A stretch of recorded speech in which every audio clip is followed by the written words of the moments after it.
Who designed Somalia to be dependent on aid, war support, and foreign control despite its natural wealth? Intro. Somalia is a nation of immense potential. With three powerful rivers, the Shabelle, Juba, and Dawa cutting through arable lands, and Africa's longest coastline rich in marine life and offshore minerals, it should be a hub of agricultural abundance, maritime commerce, and economic self-sufficiency. Yet, Somalia remains one of the most aid-dependent nations in the world. This contradiction is not accidental. It is the result of deliberate historical decisions, geopolitical manipulation, and systemic neglect that have shaped the country's trajectory for decades. From colonial rule to Cold War politics, from global financial influence to internal political mismanagement, Somalia's sovereignty has been compromised by both foreign and domestic actors who benefit from its instability. The story of Somalia's dependency is not simply about poverty or underdevelopment, it is about design. It is about how a resource-rich nation was positioned to rely on food aid while its fertile land remains underutilized, how a country with a strategic coastline became dependent on foreign navies and illegal fishing deals, and how international aid became a substitute for statehood. This documentary journey seeks to unravel the architecture behind Somalia's aid dependency. Who designed it? Why does it persist? And most importantly, how can Somalia reclaim its independence and rebuild its future? Somalia's paradox. Somalia stands as one of the greatest paradoxes on the African continent. A nation endowed with enormous natural wealth from its three major rivers, the Shabelle, Juba, and Dawa, its expansive, fertile agricultural lands, and its 300-kilometer coastline, teeming with fish and offshore oil. Yet, it is plagued by chronic food shortages, economic stagnation, and perpetual dependence on international aid and foreign intervention. How did a country with such advantages become so reliant on external support for food, stability, and governance? This question demands a deeper exploration into the historical, political, economic, and geopolitical factors that have shaped Somalia's current state. Colonial division and disruption. The roots of Somalia's dependency trace back to the colonial era. The scramble for Africa saw European powers carving Somalia into multiple colonial territories. The British occupied the north, British Somaliland. The Italians took the south, Italian Somalia. And the French controlled the northwest, Djibouti. Ethiopia annexed the Ogaden region, home to a large Somali population, with Western backing. These colonial boundaries were drawn without any regard to the cultural, linguistic, and clan homogeneity of the Somali people. More importantly, colonial administrations focused on extractive policies, using the region primarily for strategic military positioning and trade rather than infrastructure or agricultural development. Irrigation, education, and industrialization were not priorities. The legacy of this fractured governance structure laid the foundation for Somalia's post-independence vulnerability, the illusion of independence, and the Cold War game, and building a prosperous future.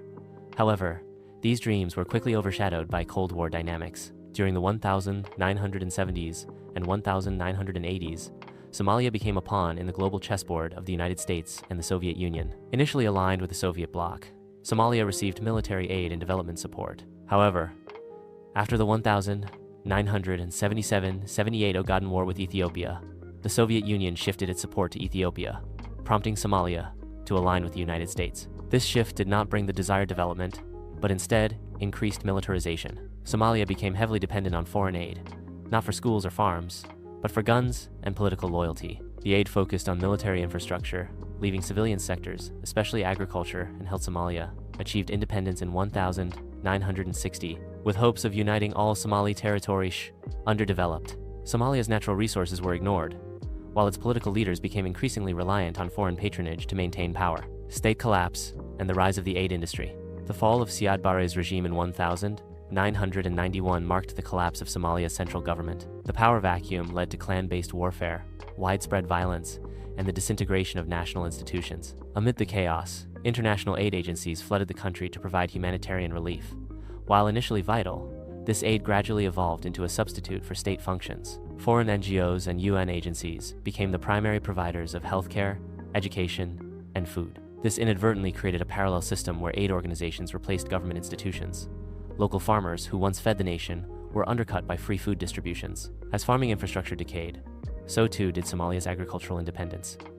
The economy shifted from self-reliance to one propped up by external donors. Militarization and proxy warfare. The global war on terror brought further complications. Following the 9/11 attacks, Somalia became a theater for proxy warfare involving the US, Ethiopia, Kenya, and regional powers like the UAE, Qatar, and Turkey. These countries established military bases, funded political factions, and trained militias under the guise of counterterrorism. Instead of rebuilding national institutions, foreign intervention deepened internal divisions. Political allegiances were shaped by donor relationships rather than national interest. The presence of foreign troops and private military contractors often exacerbated tensions and created environments where local governance was sidelined. Economic dependency and lost sovereignty. Somalia's economic policies are heavily influenced by international donors and financial institutions. The country's annual budget is largely financed by the World Bank, IMF, and bilateral donors. These external actors dictate spending priorities and policies, often sidelining local input. In some years, over 80% of Somalia's budget has come from donors. Somalia also imports a significant portion of its food, despite having vast tracts of fertile land. This paradox is driven by a lack of investment in agriculture, poor infrastructure, and an over-reliance on food aid. Foreign companies extract fish and minerals from Somalia's coast and land, with little benefit to the local population. Somali waters are some of the most overfished in the world, mostly by illegal foreign vessels. The NGO economy and the business of poverty. An entire economy has developed around aid in Somalia. International NGOs, while providing essential services, also perpetuate dependency. Many are more accountable to their donors than to the Somali people. High salaries, foreign staffing, and short-term project cycles mean little long-term sustainability. Aid has become a business. For some local elites, maintaining the status quo ensures continuous donor funding. Corruption and mismanagement are rife. Instead of building dams, silos, and irrigation channels, resources are spent on administrative costs and repeated humanitarian interventions. Internal mismanagement and leadership failure. While external factors play a major role, internal mismanagement cannot be ignored. Somali political elites have often prioritized clan interests over national unity. Government positions are distributed based on clan quotas, not competence. National planning and development strategies are frequently disrupted by infighting, corruption, and short-termism. Efforts to revive agriculture, fisheries, and industry are undermined by weak institutions, lack of transparency, and limited enforcement capacity. Leadership failure has allowed foreign actors to dominate Somalia's economic and political landscape. The regional and global strategic interest in Somalia. Somalia's location at the Horn of Africa places it at the heart of global trade routes and military interests. The Bab el-Mandeb Strait, connecting the Red Sea to the Indian Ocean, is one of the world's most strategic choke points. Control over this area gives access to shipping lanes that fuel economies across the world. As a result, many global and regional powers have a vested interest in maintaining instability in Somalia, just enough to justify intervention, but not enough to allow full recovery and independence. Countries compete for access to Somali ports, military bases, and fishing zones, often ignoring the needs and sovereignty of the Somali people. A way forward, reclaiming self-reliance. Despite decades of challenges, Somalia can still reverse its dependency trajectory. The country must focus on rebuilding agriculture through irrigation and mechanization, protecting marine resources from illegal exploitation, investing in education and technical training, encouraging diaspora investment in productive sectors, developing infrastructure to connect rural areas to markets, establishing national policies that reduce dependency on aid and prioritize internal development. Political reform is also critical. Clan-based power sharing must evolve into merit-based governance. The Somali people, especially the youth and diaspora, play a central role in shaping a new narrative of self-reliance. Somalia needs a government that is accountable to its people, not foreign donors. Dependency was engineered, but so can recovery.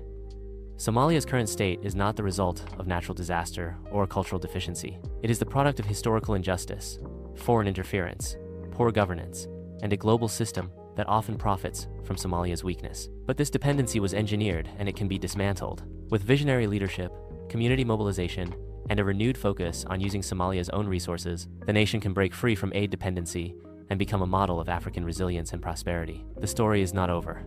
The Somali people can still reclaim their rivers, their land, their sea, and their future. The design that created dependency can be re-engineered to build strength, self-reliance, and sovereignty.